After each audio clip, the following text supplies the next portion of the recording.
أعوذ بالله من الشيطان الرجيم. بسم الله الرحمن الرحيم. السلام عليكم ورحمة الله تعالى وبركاته.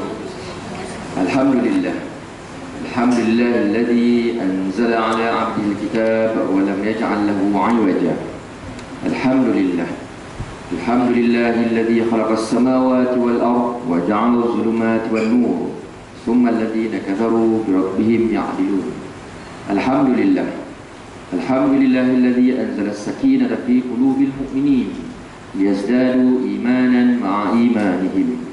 والصلاة والسلام على سيدنا وحبيبنا وشفيعنا وزهرنا ومولانا محمد وعلى آله وصحبه أجمعين. رب اشرح لي صدري ويسر لي أمري واحلل عقدة من لساني يفقهوا قولي. رب يسر ولا تعسر يا كريم. رب أتمم بالخير يا أرحم الراحمين. اللهم آمين ya Rabbal Alamin. Amma ba'du. Yang saya hormati dan juga saya muliakan ibu-ibu, puan-puan, para muslimah jemaah yang dimuliakan Allah Subhanahu wa taala. Alhamdulillah, kita mengucapkan setinggi syukur kepada Allah Subhanahu wa taala kerana pada petang yang cukup diberkati ini Allah Subhanahu wa taala memilih kita semua untuk bersama-sama berkongsi lagi. Pada petang ini insya-Allah kita akan membahaskan surah yang baru. Sebelum ini alhamdulillah kita telah habis membahaskan surah Ar-Rahman, dan saya amat berharap puan-puan yang dimuliakan Allah Subhanahu wa taala mendapat istifadah yang cukup banyak.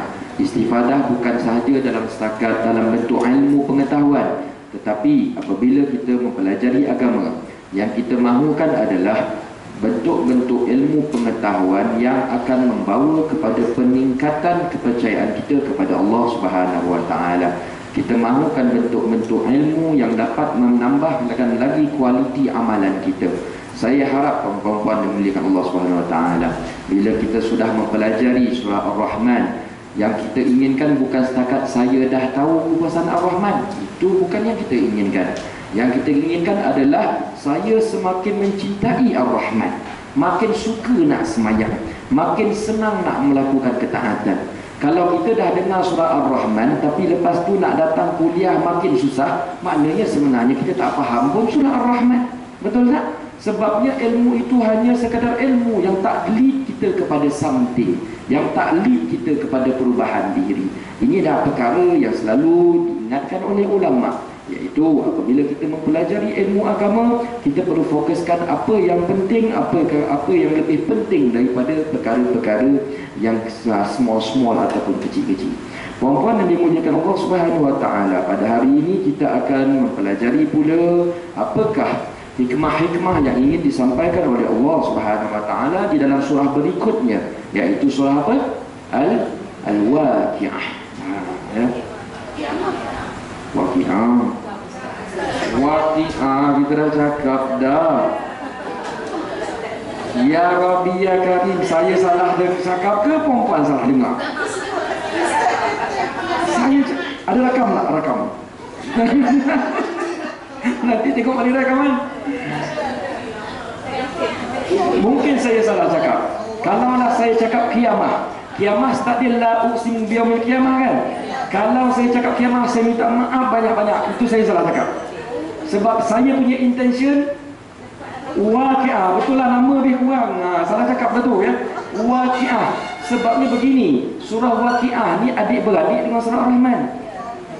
Dia ada sambungan senang cerita dia tu. Memang kita punya intention surah Ar-Rahman tidak akan lengkap pemahamannya tanpa kita belajar dia punya abang, iaitu surah Waqi'ah. Sekali lagi saya minta maaf kalaulah dulu, nanti cek balik rekaman ya, kalau dulu saya cakap qiyamah, saya yang salah ya. Minta maaf banyak-banyak. Surah Al-Waqi'ah, di mana ia betul-betul terletak selepas surah Ar-Rahman. Sebab kalau surah Qiyamah dia jauh, juz 29 ya, dia jauh. Kita nak cerita Waqi'ah, surah yang orang selalu kata surah kekayaan, perasan tak?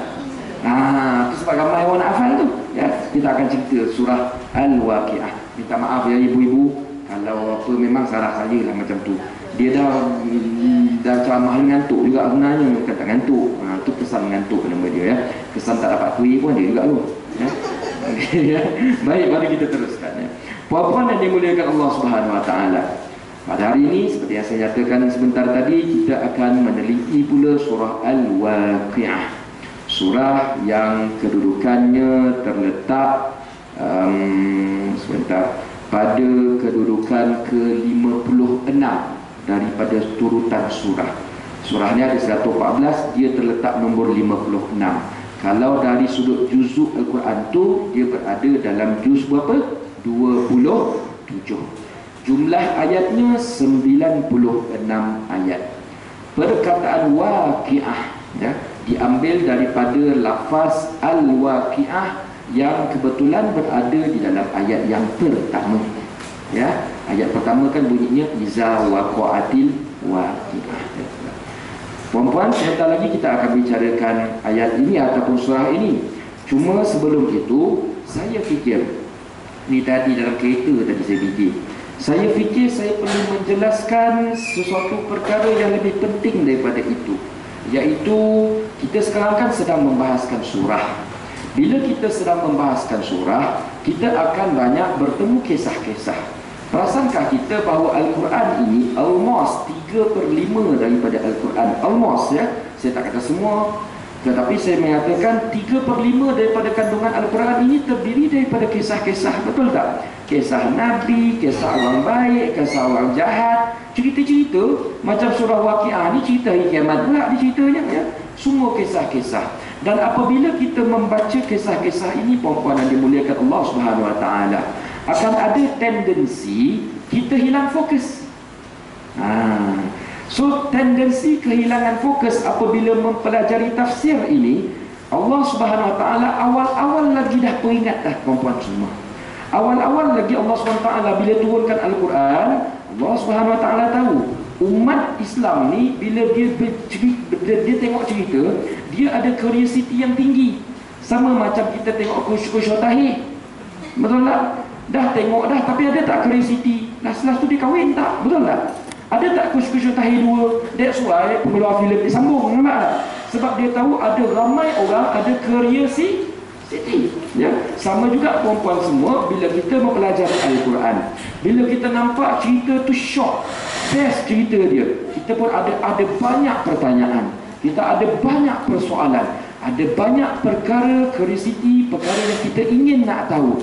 Cuma Allah Subhanahu Wa Taala awal-awal lagi remind kita, if you have curiosity, I don't want you to lose track. Saya tahu yang salah tu, pada tahu dia ya?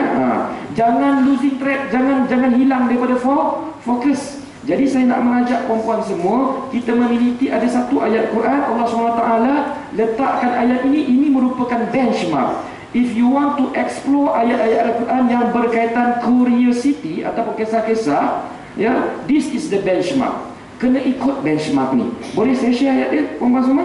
Baik, saya minta, saya yakin puan-puan semua ada Quran kan depan kita, sila buka surah Kahfi. Surah Kahfi juz 15. 16. Juz 15 saya sebut tadi ya. Surah dia tak berapa, tak nombor 18 ya. Juz 15 surah Al-Kahfi. Cuba lihat ayat 22. Kita tak bicara semua surah Kahfi ya, sebab saya nak fokus perempuan semua. Cari surah Kahfi dulu. Jumpa? Dah jumpa belum? Alhamdulillah ya. Surah Kahfi juz 15 ayat 22 ni terletak pada muka surat 296. Cuba buka 296. Jumpa dah ya? Alhamdulillah ya. Dah jumpa semua? Baik. Apa ayat dia? Tengok saya bacakan ya. Baik. Ayatnya berbunyi begini. A'udzubillahi minasyaitonir rajim. Sayaquluna thalathatu rabi'uhum kalbuhum wa yaquluna khamsatun sadisuhum kalbuhum rajman bil ghaib wa yaquluna sab'atun wa thaminuhum kalbuhum qur rabbi a'lamu bi'iddatihim ma ya'lamuhum illa qalil fala tumari fihim illa mira'an zahira wala tastafti fihim minhum ahada. Sadaqallahul aliyyul azim. Baik, sebelum saya nak terangkan ayat ni, saya nak tanya satu soalan. Di sini kita dah tadabbur belum surah Kahfi? Tak kira lah ustaz siapa pun. Belum aja. Allahu Akbar. Surah Kahfi ni the best. Dah belum ni? Oh, belajar baca dah. Tajwid dah okey lah maksudnya. Tapi tafsir dia belum. Okey, never mind ya. Saya tanya tu sebab kalau belum, kita ceritalah sikit latar belakang.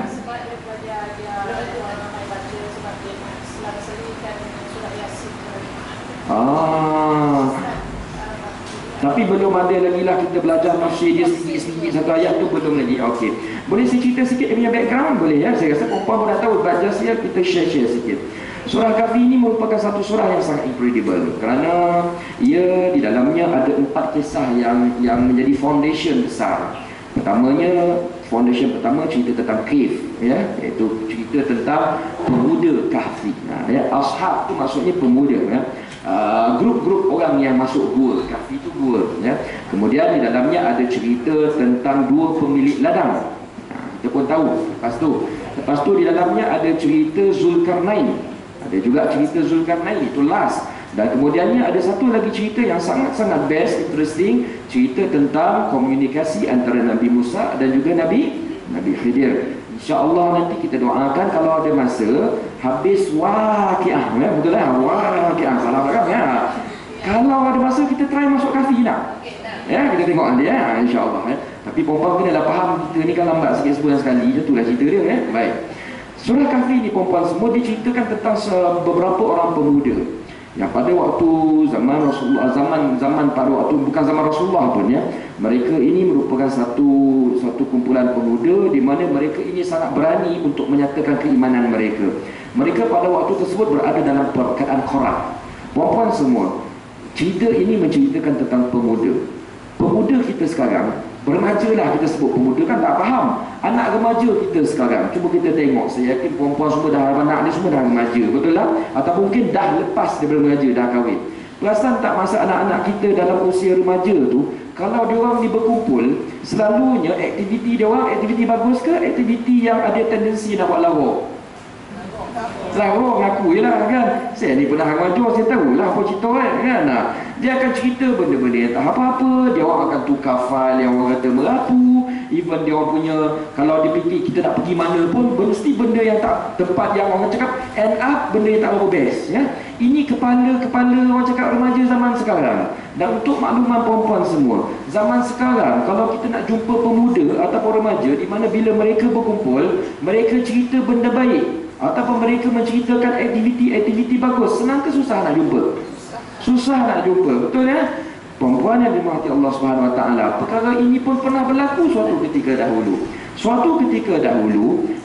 Pada zaman ini berlaku zaman sebelum Rasulullah SAW, di mana pada waktu tersebut ia merupakan zaman lara, zaman hedonism, zaman tak sembah Allah Subhanahu Wa Taala, zaman di mana semua orang bebas untuk berfoya-foya ya.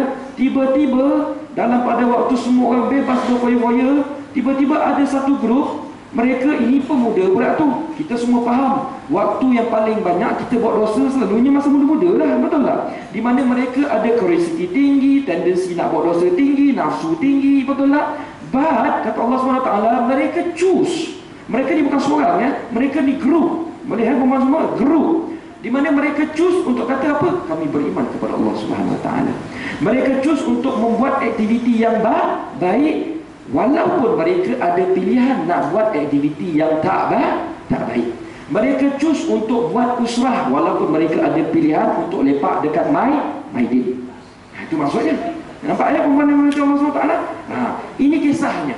Perempuan yang dimuliakan Allah SWT, I want to tell you. Wah, ibu cakap English ya. Kisah ini, the best part is, masa saya baca tafsir ni, saya ingat lagi dulu ketika saya belajar tafsir ni, tuan guru saya kata, pernah tak kita terfikir bahawa ini sebenarnya, ini bukan kisah Nabi, ini bukan kisah wali pun, ini kisah cerita tentang common use, pemuda orang biasa, budak-budak remaja biasa. But kita fikir macam ni, kenapa Allah SWT pilihkan dalam sepanjang hidup manusia ni mesti ada banyak kisah-kisah yang boleh bagi inspirasi, betul tak? Mesti ada ramai manusia yang boleh bagi inspirasi. Tetapi kenapa Allah SWT pilih kisah ada satu grup manusia biasa, Allah SWT angkat kisah dia, put in Al-Quran dan kekalkannya sehingga hari kiamat. Sudah tentu perempuan semua, hikmah di sebalik kisah ni besar ke kecil? Besar. Seperti yang saya katakan tadi, mereka bukan Nabi. They are just decent human. Macam kita juga, macam ajar lah ceritanya kan. Tiap-tiap hari buat kelas hari Rabu, hari Khamis, Jumaat, tiba-tiba pak letak dalam orang cakap manusia-manusia yang paling berbakti dalam USJ sebagai contoh, ya, ataupun satu wilayah persekutuan ni, manusia-manusia yang paling berbakti, tiba-tiba keluar nama ajar. Wow, kita mesti rasa dia ni bukan Perdana Menteri pun, contohnya lah kan. Tiba-tiba masuk. Bermakna perempuan semua ada something yang sangat-sangat luar biasa, sebab dia orang biasa. So ini yang kita nak fokus, perempuan semua. So dia ceritakan tentang kisah Ashabul Kahfi, di mana mereka pada waktu tersebut ambil keputusan untuk buat benda baik. Di zaman orang semua ambil keputusan untuk buat benda tak baik, Allah SWT rakam. Pada waktu tersebut mereka berani bangun dan mereka kata kami mempertahankan iman. Pada waktu di mana raja pada waktu tersebut fobia terhadap benda baik, sehingga kan fobianya raja ataupun kerajaan pada waktu tersebut, mereka nak tangkap orang-orang ni. Dan disebabkan mereka tahu mereka nak tangkap, mereka boleh tak fight balik dengan raja? Boleh tak? Tak boleh. Sebab dia orang tu dah lah orang muda sikit pula tu. So apa yang patut yang boleh mereka buat? Daripada dia orang kena masuk penjara ataupun kena bunuh whatever yang berlaku, mereka choose untuk lari. Lari bukan surrender, tetapi lari untuk mempertahankan iman. Mereka lari, mereka masuk ke dalam gua. Nanti kita belajar surah Kahfi. Saya akan share tentang bagaimana sebenarnya gua tersebut mereka sangat familiar with. Nanti saya akan share, ya. But never mind, itu bukan fokus kita hari ini. Fokus kita adalah satu saja ayat dia. Cuba baca ayat kita baca tadi. Saya terjemahkan ayat tu, ya. Ayat tu mau maksud begini perempuan semua. Saya kuluna salah satu rabbi'uhum kalbuhum. Maka adalah orang yang bertanya ataupun berkata, ya kulu, ya, salah satu rabbi'uhum kalbuhum. Maybe jumlah grup orang pemuda-pemuda ataupun remaja-remaja ni tadi maybe 3 orang kot. Yang keempat siapa? Anjing dia, dog dia. Dia kata kalbuhum tu dog dia, ya. Ini zaman masa tu boleh beli anjing lagi kot, ya. Baik. Lepas tu ada orang yang teka lagi. Wa yaquluna khamsah lah, rasanya 5 orang lah. Yang keenam siapa? Anjing, ya. Lepas tu ada yang teka lagi. No, ya. Wa yaquluna sab'atun saminuhum kalbuhum, dia kata, ya. Dia orang semua 7 orang. Bukan yang ke-8 siapa? Anjing mereka. Baik. Apa yang mereka sedang lakukan perempuan semua? Ya, mereka sedang melakukan perkara yang dalam ayat tadi dikatakan rajman bil ghaib. Rajman bil ghaib ni maksudnya, rajman tu tak rajman, rejam tu tak rejam. Rejam kan, rajam tu rajman lah, ya. Rajman bil ghaib ini kalau ikut bahasa Arab dia, bila disebut rajman bil ghaib, ia membawa maksud kita pada waktu malam. Contohnya lah, kita ada ni contoh kita nak memanah. Kita tahu memanahkan ada dia punya apa nama dia? Target dia yang bulat tu kan, tidak ada target. Tapi bayangkan macam ni, kita sedang memanah pada waktu tengah malam yang tak ada lampu. Boleh tak kita kena target? Silap-silap target pun kita tak tahu ke mana, betul tak? So this is what happened at that time. Ada sekumpulan orang yang mereka rajman bil ghaib, mereka memanah ataupun mereka baling batu, baling dalam keadaan waktu malam. Mereka ni sedang buat benda yang ada fungsi ke ataupun sia-sia perempuan semua? Sia-sia, betul tak? Mereka try to buat something, even kita yakin kalau kena pun benda tu dia pun tak tahu kena ke tidak, betul tak? Baik perempuan semua, this is the basic if we want to understand the story in Al-Quran. Ayat ini sebenarnya menceritakan tentang apa? Story. Kita tahu dalam Al-Quran full of stories, betul ya perempuan semua?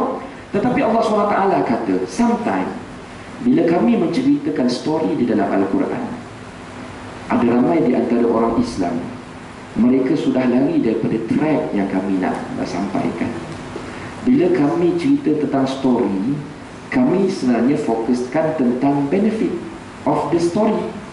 Tetapi disebabkan mereka ni terlalu curious, sometimes mereka bertanya soalan-soalan yang tidak ada kena-mengena pun dengan benefit. Ini yang berlaku pada waktu tersebut. Allah Subhanahu Wa Taala sedang menceritakan tentang benefit of the Ashabul Kahfi. Ya, perempuan perasan tak dalam Al-Quran bila Allah Subhanahu Wa Taala cerita story, cerita dia detail ke tak detail? Tak detail. Dia sebenarnya brief. Tahu the brief ni apa maksudnya? Ringkasan kan, selalu kalau kita baca buku English dia kata brief, introduction, whatever kan. Dia cerita benda ringkas je. Kenapa Allah SWT cerita perkara ni dalam bentuk ringkasan? Sebabnya fokus dia bukan cerita. Fokusnya adalah apa? Benefit ataupun hikmah. Tetapi nanti ada ramai orang, mereka tersalah fokus. Mereka fokus kepada apa? Perincian. Dan itu yang berlaku pada zaman kita sekarang, perempuan, tanpa kita sedar.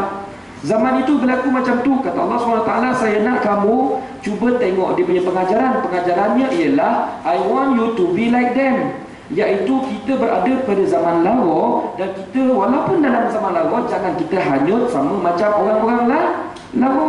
Kita mesti ada, orang kata some sort of apa nama dia tu? Ni lah, apa nama dia?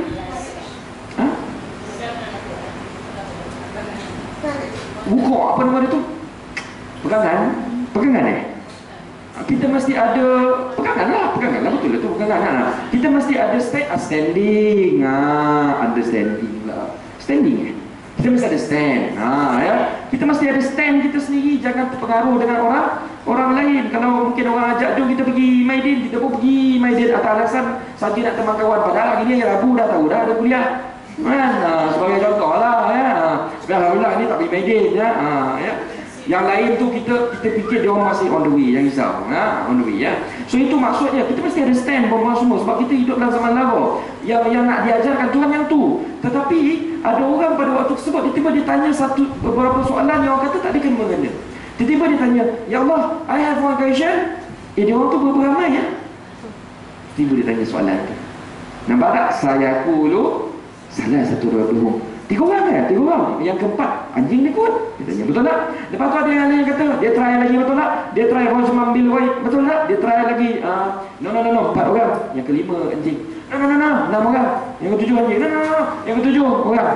Tujuh orang. Yang ke-8, anjing. Kalau Allah SWT tak stop soalan mereka, dia akan buat lagi tak Rojman Bil Waib? Dia akan keep Rojman Bil Waib. No, 8 orang. 9. No, 10. 11. Tak tahu.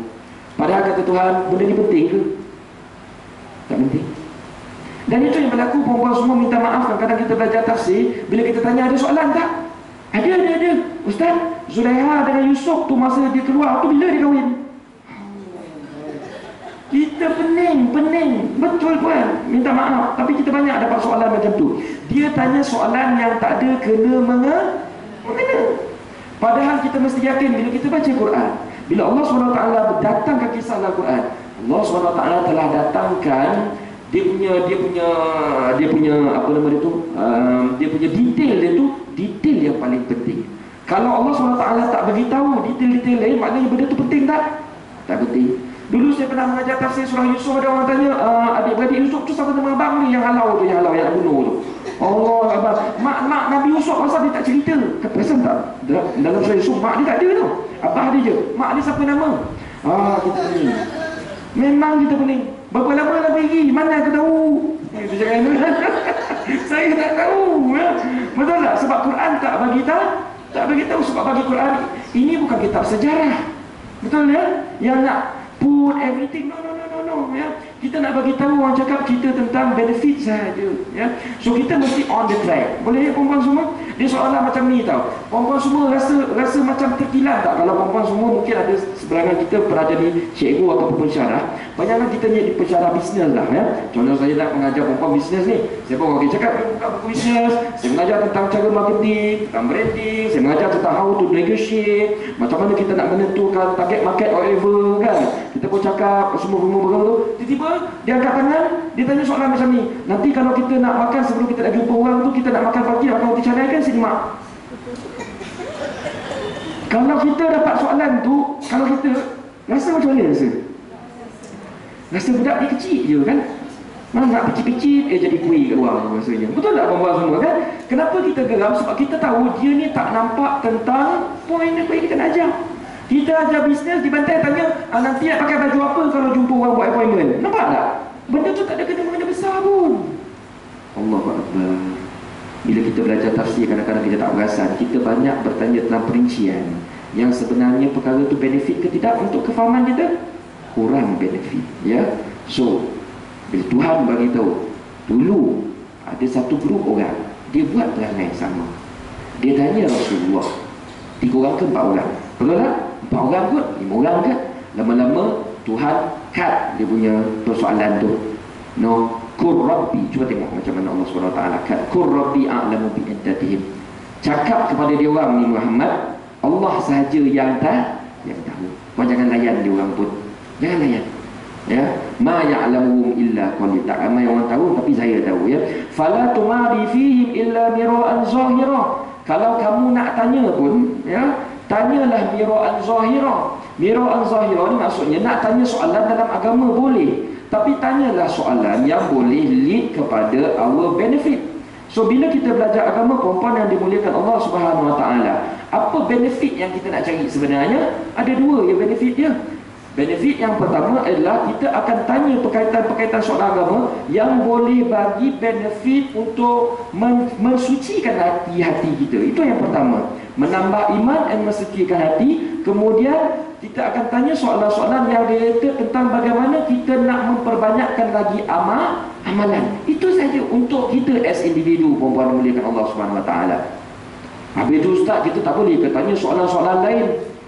Contohnya kadang-kadang kalau saya mengajar tentang hukum fiqah, ada orang tanya detail yang tak ada ke mana. Saya pernah dapat soalan, dia kata, ustaz, kalau kita nanti pergi ke Kutub Utara sebagai contohnya ustaz, kan kat sana 6 bulan siang, macam mana nak tahu sembahyang subuh, maghrib, syak tu ustaz? Saya dengar je. Saya tanya balik soalan, bila nak pergi sana? Saya tanya balik soalan, ada dapat kerja kat sana dan nak kena duduk sana? Soalan tu betul. Orang ada tanya macam-macam soalan terhadap ulama. Kalau ulama, dia perlu prepare diri dia untuk menerima semua soalan. Betul ya? Sebab ada orang yang duduk kat sana, dia tanya ulama. Jadi ulama kena prepare. But we are questioning, kenapa soalan tentang Kutub Utara tu orang yang duduk dekat Malaysia tanya? Kau dah nak buah ke duduk di situ? Kita tanya dia balik kan? Kadang-kadang dia saja nak tanya. Betul tak? Di mana perkara tersebut tidak relevan untuk yang saya sebutkan tadi, benefit tadi tentang iman ataupun sebagainya. So kata Allah Subhanahu Wa Taala, la tas'alu an asya in tubdalakum tasukum. Ini dalam juz 7 surah Maidah kalau tak salah saya. Nanti cek balik. Jangan kamu banyak sangat bertanya satu benda-benda soalannya. Kalau kau tanya benda tu lagi susah dengan kau. Perempuan semua perasan tak? Kadang-kadang kita rasa agama ni susah, padahal agama ni mudah. Tetapi kita ni bila terlalu tanya sangat, nak sangat detail, lama-lama kita dah jadi macam Bani Israel. Pasal ke tidak? Kan surah Baqarah itu. Masa tu Nabi Musa kata, kau ambil lah lembu. Diesel lembu, cekau di depan tu dalam hidung kau, ambil buat tarik dalam ni sebelah. Betul tak perempuan? Maknanya Nabi Musa letak tak perincian? Tak letak. Lepas tu Bani Israel mengada kan, tanya macam mana, apa rambut, macam-macam dia tanya kan. Lama-lama kau punya susah nak cari, ya. Agama ini sebenarnya mudah. Kita just buat, kita fikir kepada yang saya sebutkan tadi, insya-Allah kita akan menjadi lebih mudah kita hadapan dengan agama, ya. Saya fikir perkara ini perlu saya share perempuan semua, sebab nanti along the way kita belajar tafsir, kita akan banyak mempelajari kisah, ya. Kadang-kadang kita ni ada banyak curiosity, benda ni tak salah. Puan-puan semua, saya harap satu perkara, jangan pula salah anggap, oh Ustaz Asraf ni tengoklah dia perangai orang agama macam ni lah, dia tak bagi orang tanya banyak soalan. It's not about tak bagi tanya soalan, it's all about kita nak fokus kepada apa benda paling penting yang kita boleh dapat. Nampak ya puan-puan semua? Itu yang kita nak fokus, ya. Bukan tak boleh, ya. Kita nak fokus kepada apa the most beneficial things yang kita boleh dapat di dalam pembelajaran agama. Sebab kita dah nampak dah ada ramai orang kadang-kadang bila makin belajar agama, mereka kadang-kadang tak dapat apa-apa perubahan pun kecuali mereka banyak ilmu. Sedangkan kita nak sekarang apa? Kita nakkan ilmu yang boleh lead kepada penambahan iman dan juga perbanyakan amalan, ya, dan menghampirkan diri kita kepada Allah Subhanahu Wa Taala. Ini antara percaya Allah Subhanahu Wa Taala bagi tahu, apabila kita mempelajari agama, kita mesti fokus kepada perkara-perkara yang kita inginkan. Di dalam hadis Rasulullah SAW pun ada menyatakan ad-dinun nasihah. Betul tak? Apakah maksud ad-dinun nasihah, perempuan semua? Ad-din nasihat, apa maksudnya? Ramai orang menterjemahkan ad-din nasihat itu sebagai agama ini nasihat. Betul ya? Baik. Nasihat, nasoha dalam bahasa Arab, maksud dia bukan seperti nasihat dalam bahasa kita. Nasoha ni maksudnya purify. Itu purify. Purify bahasa kita apa kita sebut? Sucikan. Ya, itu maksud purify. Sincere, tahu sincere? Nak mensucikan, itu maksudnya ya. So bila kita sebut sebagai ad-din nasihah, ia membawa maksud agama ini adalah satu bentuk counseling ataupun nasihat dalam bahasa kita yang boleh lead kita untuk sincere ataupun purify our heart. Itu maksud belajar agama. Dan saya berharap bila saya mendatangkan tafsiran-tafsiran dari surah-surah yang kita telah explore, saya sangat berharap itu yang puan-puan semua dapat. Bukan sekadar kita dapat ilmu, tetapi ilmu itu tidak dapat lead kita kepada, orang cakap, we are talking about outcome. Outcome kita seperti yang saya sebutkan tadi. Baik, puan-puan yang dimuliakan Allah SWT, mari kita masuk surah Waqiah. Boleh? Jom kita masuk surah Waqiah ya. Surah Al-Waqiah, saya buka sekejap. Baik, surah Al-Waqiah ya. Kita baca sikit surah Waqiah boleh? Baca ramai-ramai boleh ya? Kita baca yang half muka surat, yang awal-awal tu. InsyaAllah hari ini saya cuba habiskan awal-awal tu. Baik, saya akan baca, lepas tu saya minta perempuan semua ikut ya. Kenapa kita nak baca? Sebab saya fikir Quran ni perempuan semua. Ni satu lagi kita kena faham ya. Ada orang kata Quran ni ustaz to understand. Buat apa kita baca kalau tak understand?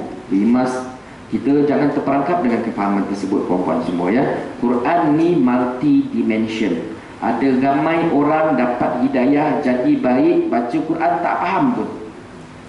Dia bukan macam buku biasa ya. Kalau kita baca sinar harian tapi tak faham, memang tak dapat apa-apa perempuan semua dah. Ya. Tapi Quran lain.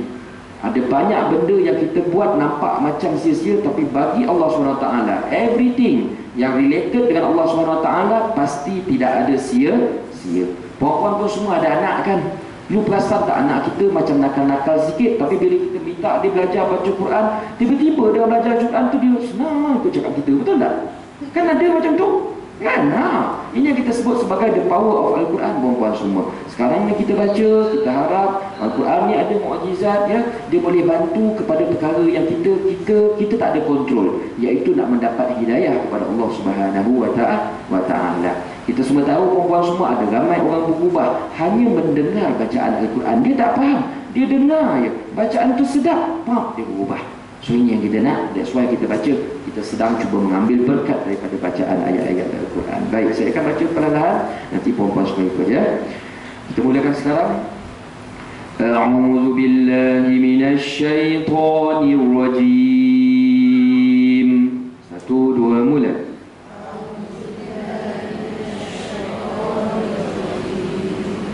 Boleh kita baca sama-sama ya. Kuatkan sedikit suara.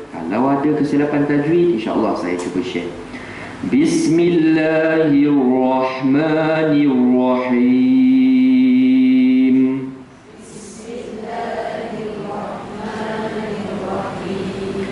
Idza waqa'atil waqi'ah. Ada dua kesilapan. Yang pertamanya waqa'atil. Bunyinya bukan til ya. Bunyinya macam mana? Til ya, T-I-L, bukan T-E-L. Hati-hati.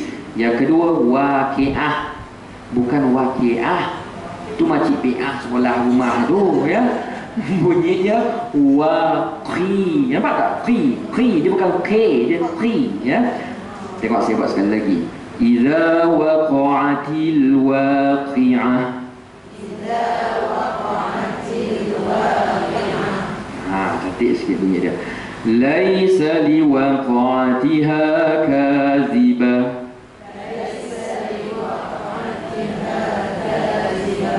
Khafidatur rafi'ah.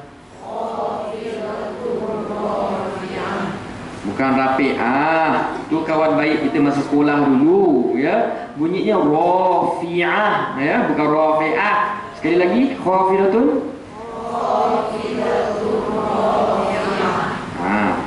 Idza rujjatil ardu rajja. Wa bussatil jibalu bassa.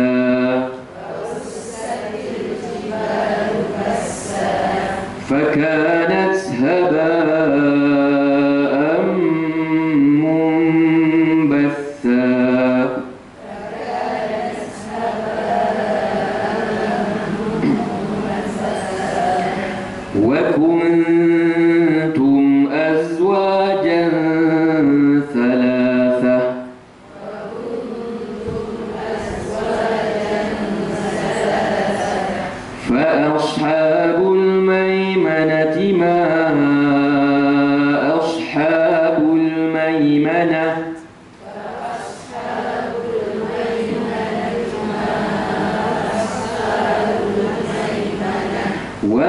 ashabul mash'amati ma ashabul mash'amah.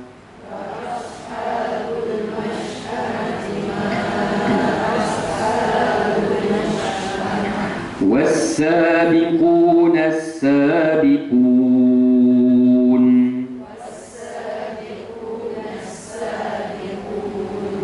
Macam bengkok yang bunyi tu.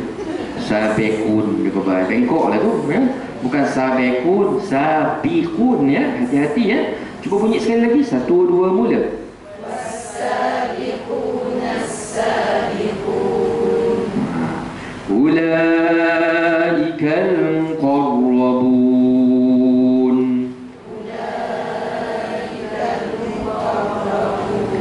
في جنات النعيم.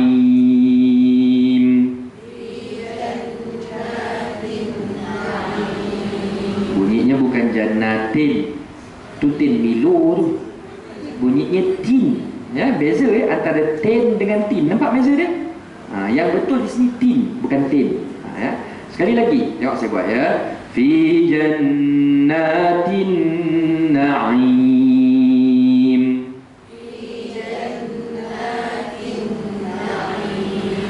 Sullatum minal awwalin.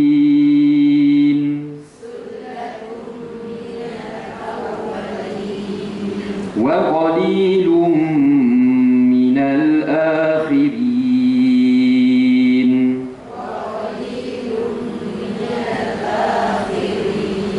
Ala sururin mawdunah. Bunyinya yang tepat bukan sururim, sururim ya. Rim kereta bukan rem kereta. Sururim bunyinya ya. Sekali lagi, 1, 2 mula. Disebut lagi rem. Sayang rem kereta ya. Perempuan semua saya faham. Apa yang kita tegur ni sebenarnya benda ni susah kita nak betulkan. Sebab kita dah get used begitu lama. Jadi dah terbiasa begitu lama, kadang-kadang kita susah nak betulkan. Tapi itulah bunyi yang tepat ya. Kita cuba pelan-pelan lah kita buat. Teruskan. Muttaqi'ina 'alaiha mutaqabilin. Muttaqi'ina 'alaiha mutaqabilin. Alhamdulillah, kita telah selesai membaca surah Waqiah sehingga ayat 16. Saya akan cuba memperincikan tentang apakah yang ingin diceritakan oleh Allah Subhanahu Wa Taala di dalam ayat 1. Insya-Allah kita cuba habis sampai ayat 16 ya. Surah Waqiah, jika kita sebut surah Waqiah di alam Melayu, ia merupakan satu surah yang kita sinonimkan dengan kekayaan. Betul ya teman-teman semua? Kan banyak orang cakap kalau nak kaya baca surah Waqiah. Dia kata macam tu ya. Memang benar, ada beberapa hadis yang berlegar di dalam masyarakat kita menceritakan tentang kelebihan-kelebihan surah Al-Waqiah. Sebagai contohnya, sabda Rasulullah SAW, sesiapa yang membaca surah Al-Waqiah setiap hari, ia tidak akan ditimpa kefakiran. Ya, Sayyidina Uthman bin Affan pun mengajarkan anaknya, kalau nak elakkan miskin, kena baca surah Waqiah. Even ada satu hadis yang lain, katanya begini, ajarkanlah surah Waqiah kepada isterimu, kerana sesungguhnya ia adalah surah kekayaan. Tetapi jika kita lihat tentang status ataupun derajat kesahihan hadis-hadis yang kita selalu dengar itu, kebanyakannya berstatus dhaif. Itu kata ulama ya, kebanyakannya berstatus dhaif. Tetapi seperti yang saya katakan tadi, walaupun hadis tersebut dhaif, jangan ia terus ditolak begitu saja. Dia bukan hadis palsu ya puan semua. Dia punya status tu dhaif. Dhaifnya pun kerana penilaian terhadap individu yang ada di dalam jalur hadis itu berbeza. Maknanya ulama A nampak individu ni, dia kata ni tak boleh percayalah, sebab mungkin ulama ni ada pengalaman yang tak begitu elok dengan ni ya. Tapi ada ulama lain kata tidak ya. That's why kadang-kadang ada banyak dalam mengkaji ilmu hadis ni, ada hadis yang didhaifkan oleh sebilangan ulama, kemudian hadis yang sama disahihkan oleh sebilangan ulama yang lain. Kerana itu saya banyak berpegang apabila hadis-hadis yang dhaif ini. Saya ingat lagi kata-kata tuan guru saya, dia kata macam ni ya, hadis dhaif ini dia tetap hadis, cumanya kita jangan cepat menolak. Tapi kalau kita rasa, kononlah kita rasa saya tak nak beramal dulu, saya nak tawakuf dulu daripada nak beramal, mempercayai bahawa surah Waqiah boleh mendatangkan kekayaan, adakah ia akan membuatkan kita tak mengkaji surah ini? Tak juga, betul tak? Ia tetap perlu dikaji, puan-puan dimuliakan Allah Subhanahu Wa Taala ya. Tapi kalau kita tengok fadilat dia, begitulah fadilat yang selalu berlegar ya. Surah kekayaan. Ada juga setengah ulama mengatakan surah ini elok dibaca kepada mereka yang menghadapi sakaratul maut ya. Tetapi saya cuba dia cari dia punya susun galur hadis dia pun tidak begitu kuat. Terpulang kepada puan-puan dimuliakan Allah Subhanahu Wa Taala. Hari ini petang ni kita cuba nak fokus apa kisahnya surah Al-Waqiah, di mana kita semua faham kalau tanpa hadis pun ya, tanpa hadis yang menceritakan fadilat pun, kita tetap nak mengkaji surah ini. Sebab kita semua maklum bahawa setiap surah yang diturunkan Allah Subhanahu Wa Taala kepada kita, semua ada menceritakan tentang benefit-benefit yang berbeza. Semua akan lead kita kepada satu hikmah, satu kefahaman ataupun satu understanding, di mana dengan understanding itu kita berharap ia boleh memberikan kita epiphany. Tahu epiphany perempuan semua? Epiphany ialah sesuatu yang akan membolehkan kita, membuatkan kita berubah, change dramatically. Itu yang kita nak belajar Al-Quran. Macam kisah Sayyidina Umar lah, kan dulu saya pernah cerita, Sayyidina Umar tak tahu pun datang ke tafsir tak ada Rabu lah perempuan semua ya, berpuluh-puluh tafsir belajar dah. Dia cuma baca surah apa? Toha. Berapa banyak baca? Ada seorang ulama kata tak banyak, 10 dia baca lah. Tapi dia dah jadi turning point, betul tak? Turning point change everything. Saya sebenarnya sangat berharap macam tu lah puan-puan semua ya. Kalau kita belajar banyak, change lagi banyak pun alhamdulillah kan. Tapi kalau tak dapat pun biarlah, orang cakap sikit yang kita belajar boleh memberi kesan yang besar kepada kehidupan kita, insya-Allah. Allahumma amin. Baik, cerita surah Waqiah, ia menceritakan tentang Waqiah puan-puan semua. Waqiah ini nama lain bagi hari kiamat ya. Iza waqa'atil waqiah, itu ayat pertama. Iza ini maksudnya apabila ya. Waqa'atil ni maksudnya hadasa, apabila berlaku ya. Hadasa ini bahasa Arab juga, waqa'a itu pun bahasa Arab juga. Dua-dua sama maksud, iaitu something to happen, something to be happen. Betul lah English dia lebih kurang ya, tak tahu lah mana betul tu ya. Tetapi beza antara waqa'a, sekarang ni kita guna waqiah kan, waqa'a dengan hadasanya ada beza dia. Orang Arab akan menggunakan perkataan hadasa kalau ada sesuatu yang berlaku tu benda tu biasa. Sebagai contoh, kejap lagi kelas hari Rabu. Sebagai contoh, benda tu biasa ke luar biasa? Biasa, sebab memang hari Rabu kita datang, betul tak semua? Tapi kita cakap kejap lagi hari Rabu ni Perdana Menteri yang akan bagi ceramah surah Waqiah. Macam ni.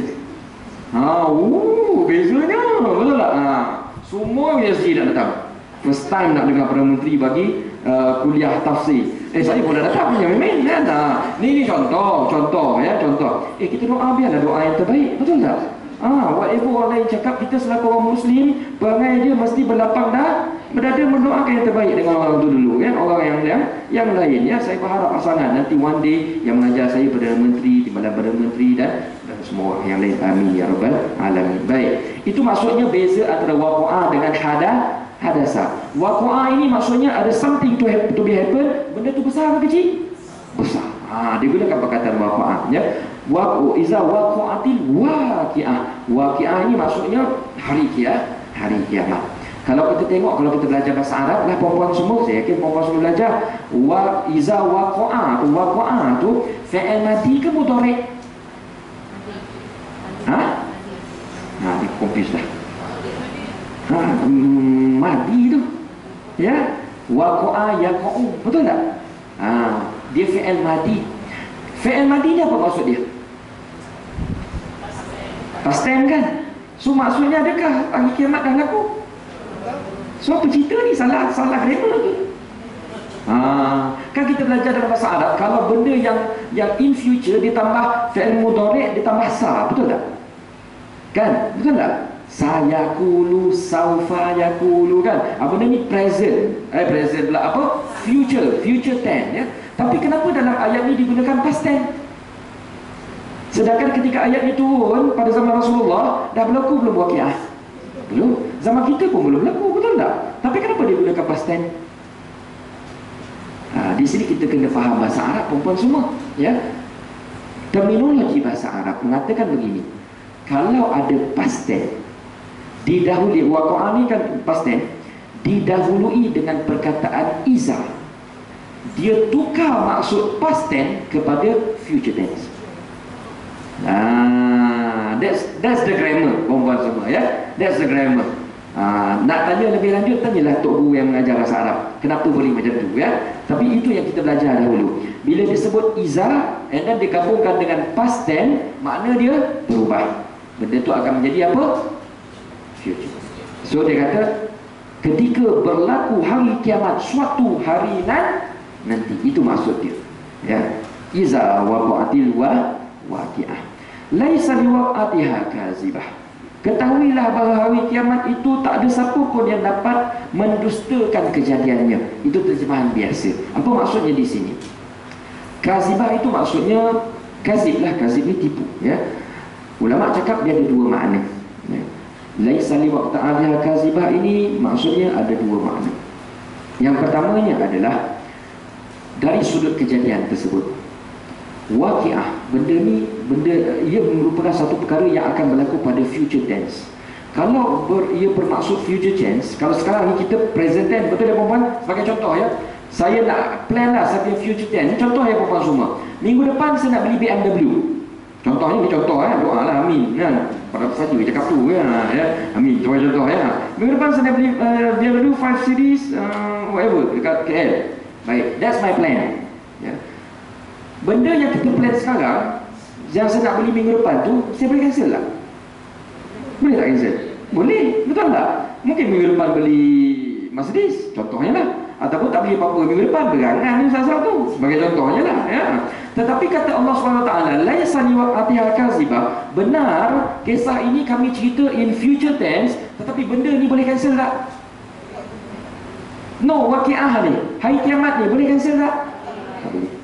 Itu maksud dia, laisa liwaqa'atiha kazibah. This planning cannot be cancelled, kata Allah SWT. Berbeza dengan kita punya plan. Minggu depan hari Rabu ada tak kelas? Ada. Mungkin hajah tak nak cancel, tapi mungkin puan pun nak datang, tapi mungkin tak berlaku something happen yang menyebabkan kita tak datang atau kelas cancel. Ada tak kepada kalian tu? Ada, betul tak? Tetapi waqiah ataupun qiyamah, ada tak kepada kalian benda tu tak jadi? Tak ada. Dia tetap akan berlaku. Cuma timing dia siapa yang tahu? Allah Subhanahu Wa Taala. Itu maksud pertama, ya. Yang kedua, ya. Yang kedua, maksud kazibah itu, ya, dia bermaksud dari sudut psikologi. Cerita ni macam ni perempuan semua. Kita ni manusia ni, kita kena bayangkan macam ni, ya. Ayat ini diturunkan kepada orang kafir Quraisy, ya. Pada waktu tersebut, ini kan cerita tentang iman, ya. Jadi dia banyak cerita turunkan kepada, masa tu Rasulullah nak ajak orang masuk Islam lah. Jadi dia punya mad'u dia, orang yang disampaikan tu kebanyakannya orang bukan Islam. Orang bukan Islam ni kebanyakannya dia orang ni percaya ke ataupun doubtful? Doubtful, betul tak? Dia orang ni tak percaya kepada Rasulullah SAW. Even part of them, some of them, dia orang ni istihza. Istihza ni maksud macam apa? Mempelekehkan Rasulullah SAW. Maknanya bila ayat ni turun, Rasulullah kata nanti akan berlaku hari kiamat. Ada orang cakap macam ni, saya tak percaya lah. Nampak tak? Saya tak percaya. Ada orang cakap macam ni, betul berlaku. Nampak tak? Dia mempermainkan. Kan kita nampak ada beza tone, nada tu, so kita tahu yang ni tak percaya, tapi yang ni lagi teruk dia tak percaya. Dia bukan tak percaya, tapi dia memperlekehkan. Baik, kata Allah SWT, ya Muhammad, jawab balik kepada mereka, begitu baik dia orang ni, laisa liwaqa'atiha kazibah. Walaupun hati kamu nak deny perkara tersebut, ya, sebab manusia ni memang ada some sort of mechanism. Mechanism ni macam ni, bila ada suatu benda yang traumatik ataupun ada satu perkara yang kita takut benda tu, kita ada kita dalam dalaman kita ni, kita akan aktifkan macam psychological safety of mechanism tu. Dia ada macam safety mechanism, dia try to deny benda tu. Tak ada punya. Dia cuba tu deny. Macam kita lah datang kat sini malam-malam pukul 2 pagi, ya, ajak punya family.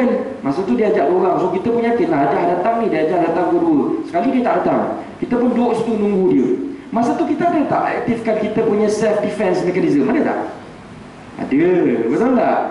Masa tu hati cakap ada tu ni. Ya, nama tak ada lah. Kita try tu apa? Nak pujuk hati. Nampak tak? So itu yang berlaku pada orang-orang kafir Quraisy pada waktu tersebut. Dia dah mula pucat muka dia dah sebenarnya.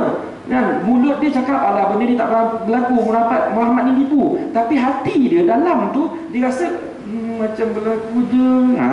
Nampak tak? So dia try to deny. Dia try to deny benda tak berlaku. Benda tak berlaku di pantai berzikir tak berlaku, ya. Tapi kata Allah SWT, macam mana you deny pun benda ni berlaku tak? Berlaku. Itu maksudnya kazibah. Ada dua perspektif yang dinyatakan oleh ulama. Khafidatur rafi'ah. Apa maksud khafidatur rafi'ah, perempuan semua? Khafid tu apa maksudnya? Khafid. Ketika hari kiamat berlaku, yang rendah akan tinggi, betul tak? Yang tinggi akan rendah, ya. Khafidatun, khafid ni maksudnya rendah. Dulu masa saya kat Mesir, kalau saya beli barang, saya akan cakap fi yumkin takhfid syuya. Saya cakap macam tu kan. Boleh tak takhfid? Khafid takhfid, boleh tak kurang sikit? Ya. So khafid ni rendah, rafi' ni tinggi, ya. So kita hari kiamat kata Allah SWT, pada waktu tersebut akan banyak kamu akan tengok benda yang berlaku upside down. Susah nak nyobot bahasa USG, ya. Upside down, ya. Ada banyak yang dulunya tinggi tiba-tiba dia rendah. Contohnya apa, perempuan semua? Dalam ayat yang lain ada menyatakan bintang-bintang yang kita tengok tinggi, yang orang sekarang beri nak tengok tak nampak pakai sesuatu tu.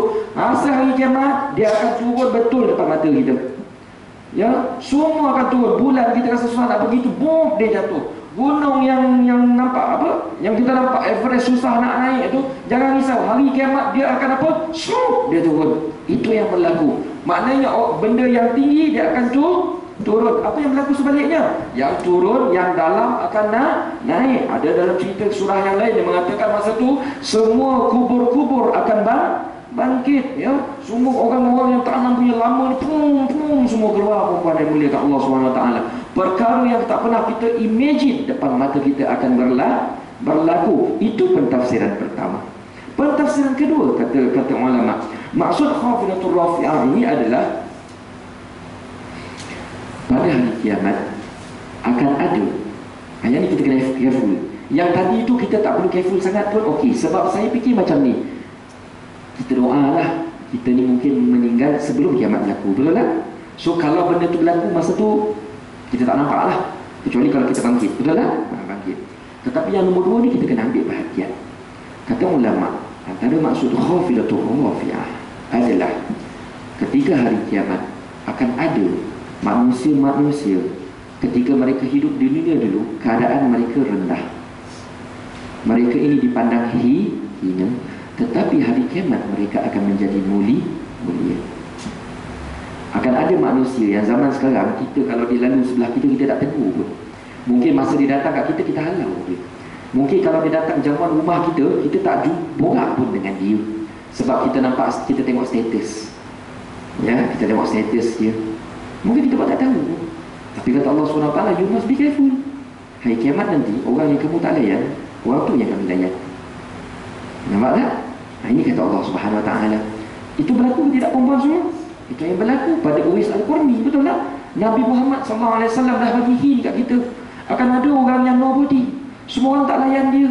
Dah lah penyakit, kerja kembali kambing, semua orang buat tak tahu dengan dia, muka tak handsome. Kan itu Uwais Al-Qarni. Tetapi apa kata Rasulullah SAW? Orang ni penduduk langit, tiap-tiap hari sebut nama dia, betul tak? Maknanya hari kiamat nanti dia punya ranking ni high rank ke low rank?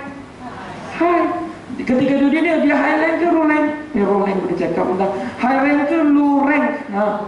Low, betul tak? So ini yang berlaku. Allah SWT nak beritahu, we must be careful. Maknanya kita tahu nanti hari kiamat nanti ranking kita tak semestinya stay. Saya ni ustaz, sekarang ni betul saya cakap depan orang pandang, agak bagus orang itu ni, but you must be careful as well. You must be careful. Sebab nanti hari kiamat nanti tak semesti you ustaz, orang pandang you best, tak semesti hari kiamat you best juga.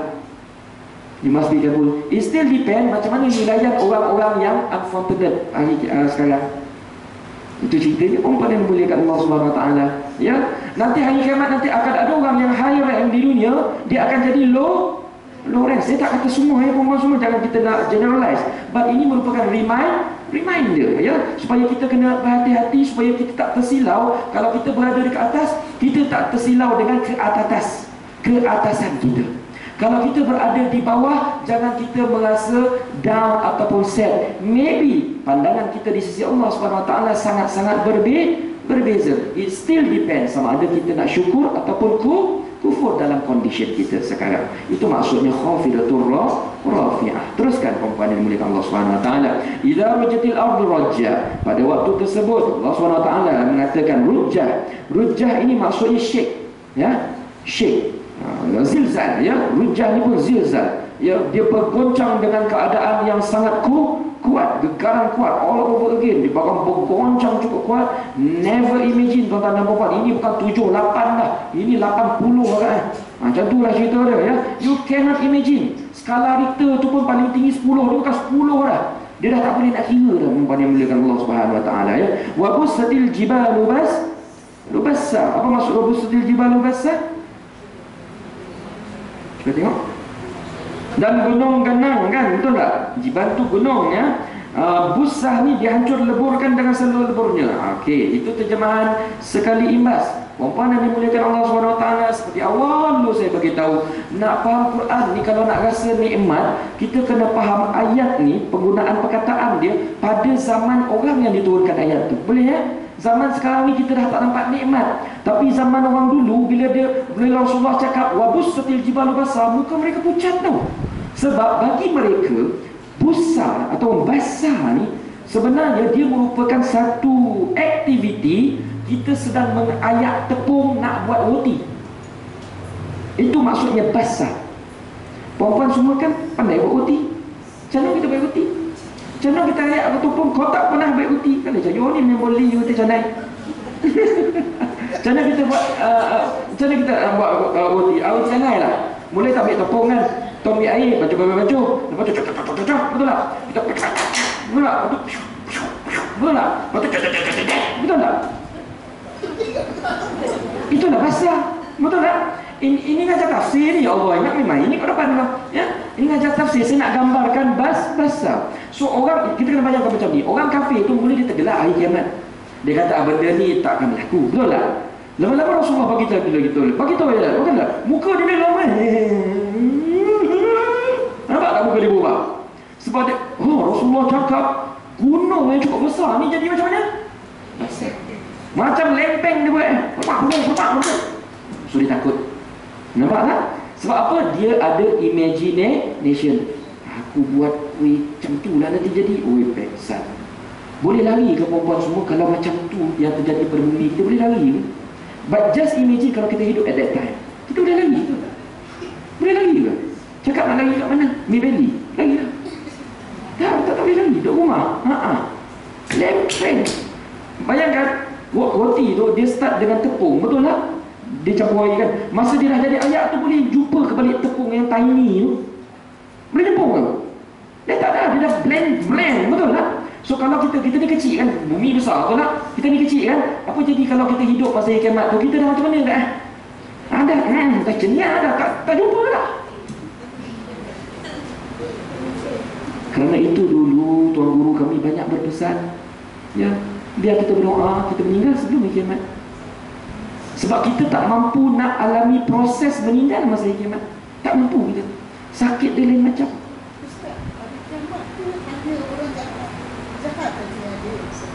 Hanya orang jahat yang saja yang ada. Macam mana? Pada masa kiamat langsung tu, itu saya nak tanya, masa hari kiamat tu, adakah yang tinggal dalam masa semuanya orang jahat ataupun ada lagi orang baik? Ada lagi orang baik, ya. Ada lagi orang baik. Yes, ada lagi orang baik. Dia bukan semua orang jahat dia tak. Ada lagi orang baik. Kan kita tahu hari kiamat ni dia ada face, ada place. Kan ada face. Sekarang ni orang cakap tengahan lagi, tapi dah mula nak sampai hujung tau. Baru-baru ni Mekah turun salji, pasal tak? Mekah yang panas meletup, tiba-tiba ada salji. Kan pelik. Jangan ada orang predict Malaysia nanti kejap lagi turun salji. Dah ada orang predik. Maknanya, perasan tak bumi itu dah mulai lari. Dia punya kutub tu, perasan tak? Dah mulai lari. Kan Rasulullah SAW mengatakan antara tanda-tanda kiamat tu nanti bumi lari berpusing, utara selatan apa? Berpusing tu lah kan. Matahari terbit tu dah berbeza. Kemudiannya apa berlaku? Dajjal turun. Masa tu semua orang jadi jahat. Lepas tu ada penyelamat Nabi Isa, orang baik balik. Perasan tak? Imam Mahdi turun. So benda tu lama dah. Sebab saya kata tadi akan ada orang baik sebenarnya. Kata ada orang baik pada waktu tersebut ya. Kemudian barulah kiamat berlaku ya. Itu yang berlaku lah. Ada banyak tafsiran tentang proses kejadian hari kiamat ni. Tetapi berdasarkan apa yang dinyatakan oleh Rasulullah tu, saya fikir kita akan meninggal sebelum dia berlaku. Jangan risaulah. Kecuali lah kalau perempuan semua dia berdoa, ya Allah sampai kena 1000 tahun. Itu saya tak tahu. Ya, itu saya tak tahu. Tapi kalau setakat kita ni paling kuat pun 100 lah agaknya kan. InsyaAllah lah kan. InsyaAllah lah. Anak cucu pandang kita masa mati itu ya. InsyaAllah kita fikirkan macam tu. Maybe, we don't know ya. Maybe wallahu a'lam. Baik. Boleh kita sambung? Dah kompet lobby lah. Kita semangat ni. Nabi dah timing. Sikit lagi boleh? Boleh ya? Boleh ya? Okey ya. Okey. Kuih ada lagi keluar tu, jangan risau. Ada kuih tak lagi. Baik, teruskan. Wa busatil jibalu basa. Dah kan wa busatil jibalu basa? Okey. Fakana haba'an mumbassa ya. Kata Allah Subhanahu Wa Taala pada waktu tersebut. Ingat ke tidak? Allah Subhanahu Wa Taala tadi mula describe gunung ya. Gunung tu hancur. Lepas hancur dia akan jadi dough. Dia akan penyek lemet. Kita rasa benda tu dah okey lah tu. No, kata Allah SWT, belum lagi, proses dia akan jadi lebih detail daripada tu. Fakanat haba'an mumbassa. Disebabkan dia ditekan terlalu kuat ya, dia dah jadi lemet tadi tu. Kan sekarang zaman kita gunung yang kuat paling-paling pun dia jadi lava, betul tak? Lava ni apa keadaan ni perempuan semua? Cecair kan? So kita rasa itulah the ultimatum zaman sekarang. Kata Allah SWT, tak. Hari kiamat nanti pressure dia begitu kuat, dia akan jadi apa? Fakanat haba'an mumbassa. Dia akan apa? Evaporate. Tahu evaporate? Apa nama dia tu? Dia akan jadi uap. Bayangkan benda yang keras dia jadi cecair. Dia lepas tu cecair dia akan jadi apa? Uap. Orang semua nampak tak Allah ajar sains ni?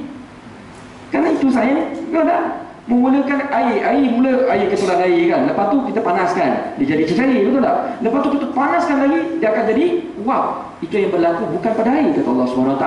Itu yang berlaku pada gunung. Just imagine, gunung mana lagi keras, kita ke gunung? Gunung kan, kalau kita hidup tu agak kita jadi apa? Itu yang berlaku. Perempuan dimuliakan Allah SWT. That's why orang kafir masa sabayat ni dia dah takut. Tak boleh. Dia dah takut macam tu. Sebab mereka boleh imagine. Kerana itu perempuan dimuliakan Allah SWT.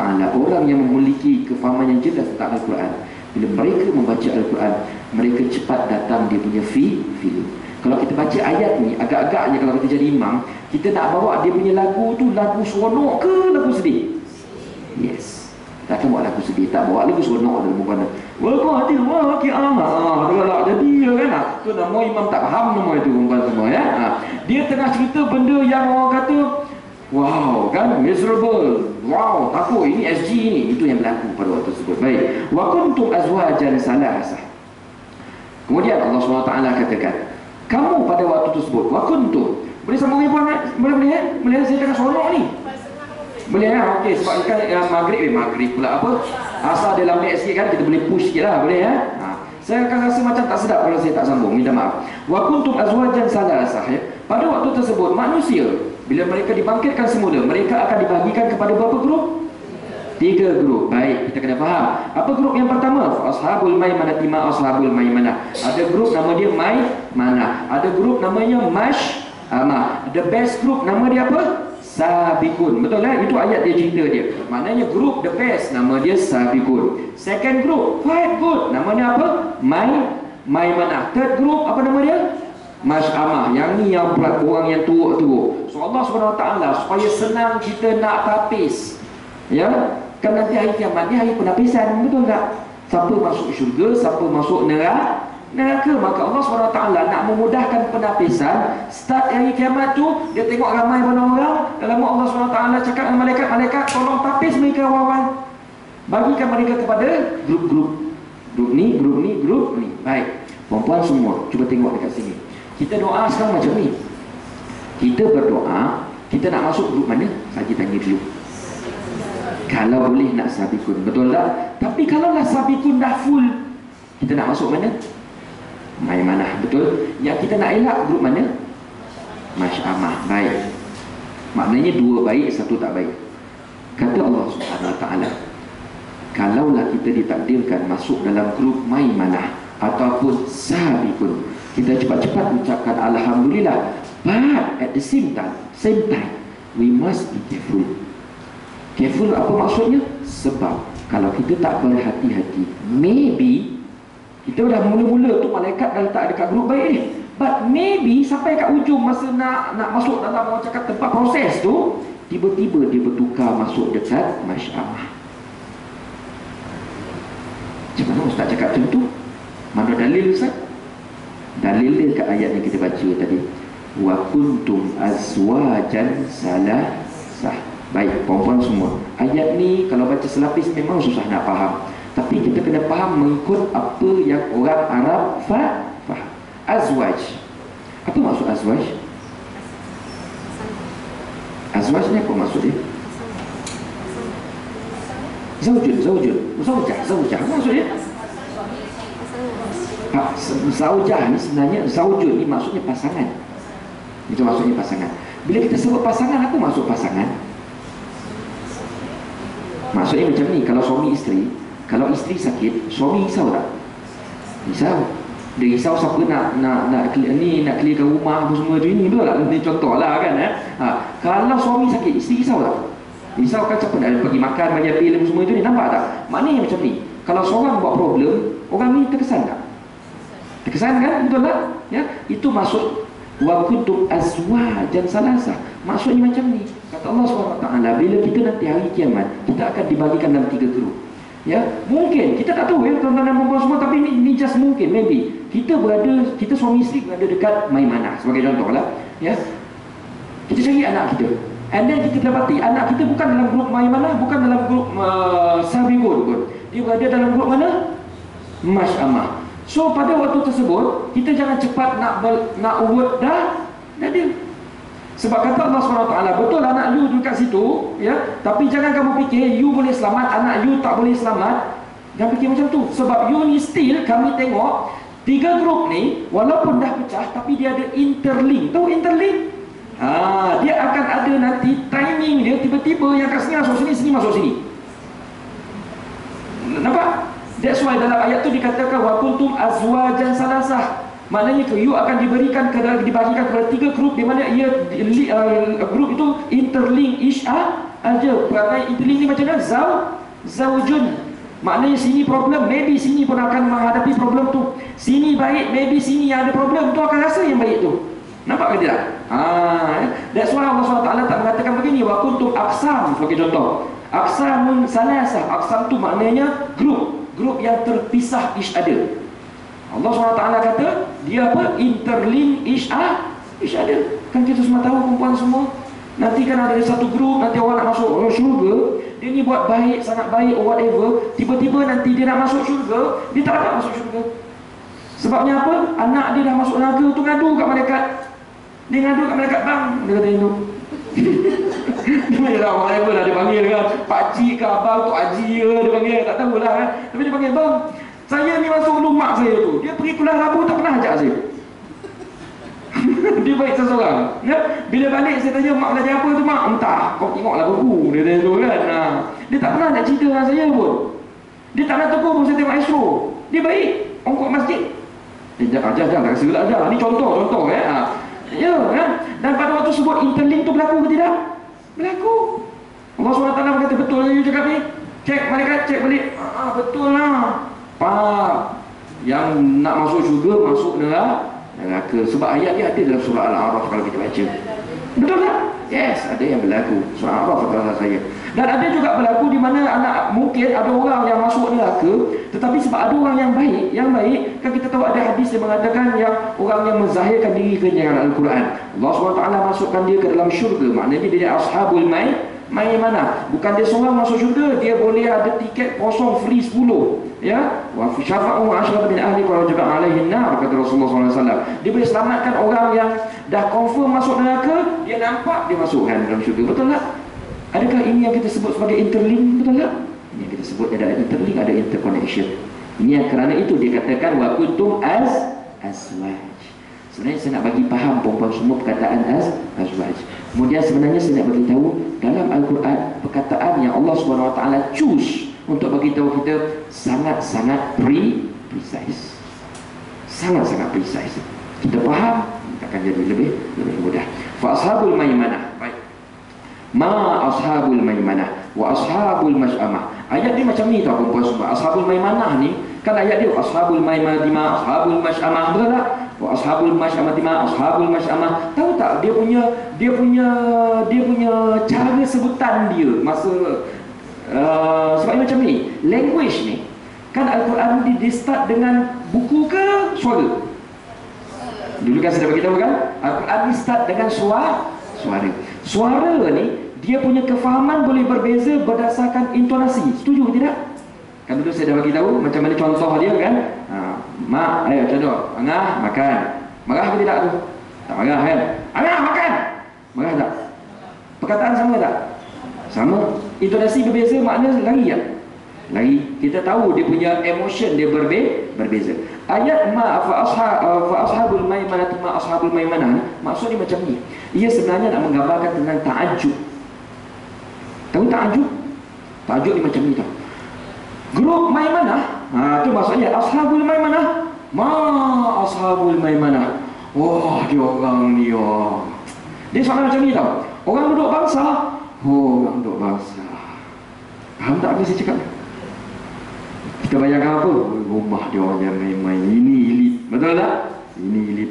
So kita cakap orang duduk USG, dia USG. Faham tak? USG 1 macam kita lah sekarang kan. USG 1, USG 1. Kalau boleh tak nak duduk. Sebagai contoh dia macam tu lah. Nampak tak? Ayat dia tu sebenarnya memberi gambaran yang berbeza dalam tu. Sesama ma ashabul maimanah ni maksudnya orang yang duduk belah kanan. Ingat ni perempuan semua, maimanah ni dia lain dengan yamin. Yamin ni kanan. Maimanah ni pun diambil daripada perkataan yamin, tetapi dia exaggerate. Tu exaggerate. Dia ada balaghah atau dia tambah-tambah. Maksudnya orang yamin ni orang belah kanan. Kalau maimanah orang yang far away kanan. Macam contoh tadi lah, orang duduk bangsa. Wah, orang duduk bangsa. Tapi bangsa tu walaupun duduk bangsa, bila dia turun Mid Valley, dia boleh jumpa Bangla tak? Boleh kan? Maknanya dia orang tu taklah elit sangat pun. Nampak tak? Bila dia pergi kedai kat depan apa tu, still dia boleh jumpa orang biasa-biasa, betul tak? Tetapi kata Allah SWT, ma ashabul maimanah, dia orang ni macam mana bersama pun dia still jumpa orang yang power. Dia sebab apa? Kedudukan dia far away kan? Kanan. Betul ke tidak? Perempuan semua? Ma ashabul maimanah. Lepas tu satu lagi grup. Ashabul mash'amati apa? Ma ashabul mash'amah. Apa? Orang USG 1. Orang USG 1. Faham tak apa saya cakap? Minta maaf, saya bukan nak rendahkan USG 1. Saya nak bagi contoh je ni ya. Sebab saya pernah duduk USG 1. Tu saya tahu apa yang duduk kat USG 1 tu. Dia kan sama macam USG Suang Beleh ni. Dia tak sama rumah macam ni, betul tak? Itu maksudnya ya. So sama nanti mash'amah ni maknanya golongan yang kiri. Marahlah golongan kiri ni. Dia orang ni apa? Low grade, low standard. Satu lagi grup, cuba tengok. Wasabiqunas sabiqun. Ini best perempuan semua. Bila Allah SWT kata wasabiqunas sabiqun, maksudnya benda tu dah tak boleh nak describe lagi dah. Ya? Dia dah tak boleh nak apa? Orang duduk bangsa. Orang duduk bangsa. Dia bukan bangsa dah. Dia sebut macam ni. Orang duduk Putrajaya Persin 12.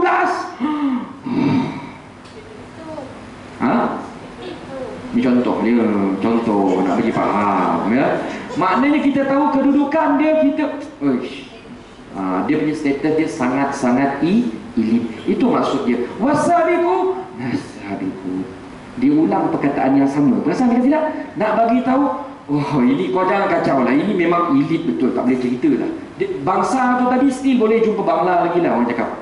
Yang ni, oh jangan main-main lah. Ini PM, sebelah rumah PM, tak boleh cakap apa lah. Itu maksud dia. Saya bagikan analogi supaya faham apa maksud ayat ni. Boleh apa maksud semua? Teruskan sikit lagi boleh? Saya nak habiskan sikit lagi. Ulaikal muqarrabun, mereka ini orang-orang yang close, ya. Mereka ini akan muqarrabun. Muqarrabun ni maksudnya bukan orang-orang yang close. Muqarrabun itu maksudnya mereka ini orang yang hampir, dan setiap hari dia punya darjat makin lama makin hampir, makin lama makin hampir, makin lama makin hampir. Itu maksud sebenar perkataan muqarrabun. Maknanya Allah SWT makin tengok orang orang yang kumpulan apa tadi? Apa nama kumpulan ni tadi? Sabiqun as-sabiqun tu, makin lama Allah SWT makin sayang, makin sayang, makin sayang. Ulaikal muqarrabun, ya, fi jannatin na'im, ya. Puan dan dimuliakan Allah SWT, saya fikir kita kena berhenti dekat sini sebab yang ni dah masuk cerita lain. Dia dah masuk cerita tentang bagaimana Allah SWT entertain orang-orang as-sabiqun ini ketika mereka masuk syurga. Dan perkara itu penerangan dia sangat panjang sebab ada dua perkataan yang perlu kita faham betul-betul. Sunnatun minal awalin dengan wa qalilun minal akhirin. Ayat ini saya perlukan satu timing yang lebih panjang sebab ayat ini banyak mistik, banyak salah faham. Ada ramai orang salah faham, dia kata orang masuk syurga ni orang dulu ramai, sekarang ni susah.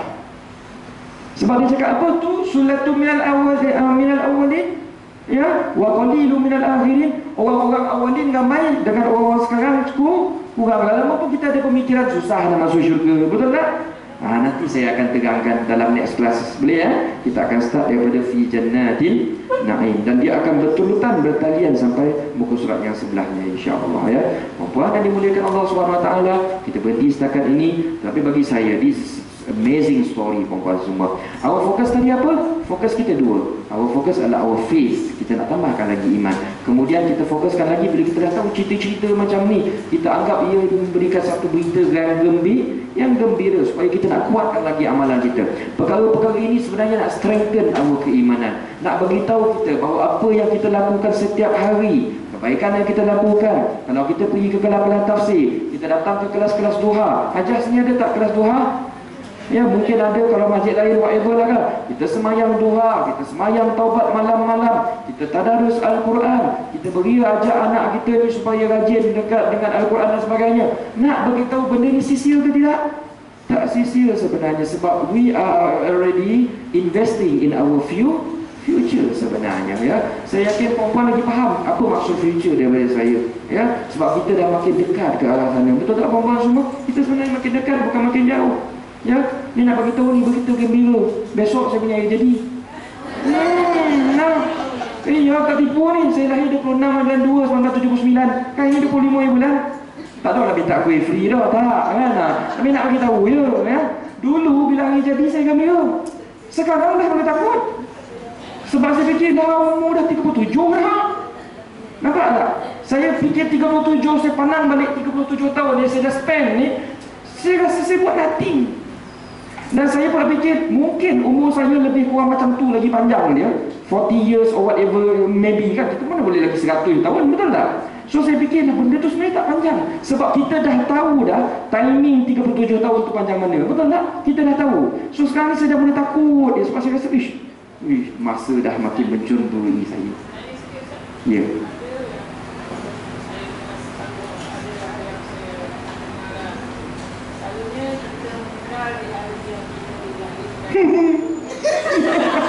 Macam tu kau. Jangan langsung buat macam tu je. Baik, kemudian hari ya. Kalau dilahirkan pada mana lagi Isnin, tinggal apa Isnin? Oh ya, baik. Baik macam ni ya. Nabi lahir hari Isnin, meninggal pun hari Isnin. Dia tahu benda tu kan. Tapi benda tu tak boleh jadikan hujah. Sebab Nabi tak pernah cakap siapa lahir Isnin confirm meninggal Isnin, siapa lahir Selasa confirm meninggal Selasa.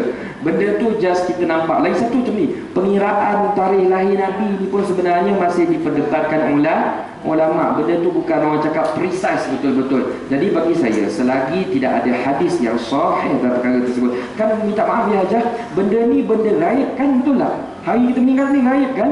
Baik. Dulu tok guru saya banyak kali nasihatkan saya, Benda gaib kita tak boleh percaya kecuali kalau perkara tersebut dia punya source dia dua je. Pertama Al-Quran, yang kedua sunnah yang sahih. Kalau benda tu hearsay ataupun kepercayaan orang-orang whatever lah kan, whatever orang percaya, jangan percaya. Dia sama macam kita percaya ada hantu depan tu kubah atas tu, padahal tak ada pun apa-apa. Ya, jadi saya rasa okey je besok. Kan ada masalah dengan saya kan. Padahal dah pucat juga dengar tadi kan. Semacamnya ya. Itulah maksudnya. Maksudnya jawapan bagi hajah tadi, saya tak pernah dengar hati saya mengatakan sedemikian. Itu maksudnya. Ya, saya tak pernah dengar, tapi kalau hajah pernah dengar ke atau ustaz lain beritahu ada dalil ni, hajah beritahu saya ya. Ya, cuba tanya apa dalilnya lah, supaya saya pun boleh percaya. Saya tak kata benda tak betul, cuma saya tak ada boleh ya. Okey. Tentu pula konon nak kira orang Islam. Dalam bulan Islam Ramadan yang selalu bertukar. Pasal nak Syawal lah bertukar kan, susah pula nak kira itu ya.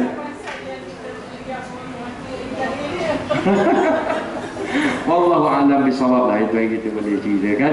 Aku lu qauli hadza wa astaghfirullahal azim li wa lakum. Oh ya, pengumuman. Saya dapat mesej, saya tak tahu siapa yang hantar mesej. Ada yang nakkan buku tajwid yang kita bawa hari itu. Kita ada bawa, ada dekat belakang. Siapa yang nak boleh dapatkan ya. Saya tak tahu siapa yang mesej kita, tapi ada yang nak minta saya bawa buku tu. Boleh dapatkan dekat belakang, dekat membantu kita. Sekian saja puan-puan, ini muliakan Allah SWT. Nanti kita bertemu lagi, kita akan sambung lagi. Interesting story surah Al-Waqiah. Ya, billahi taufiq wa hidayah. Assalamualaikum warahmatullahi wabarakatuh. Ya, aja.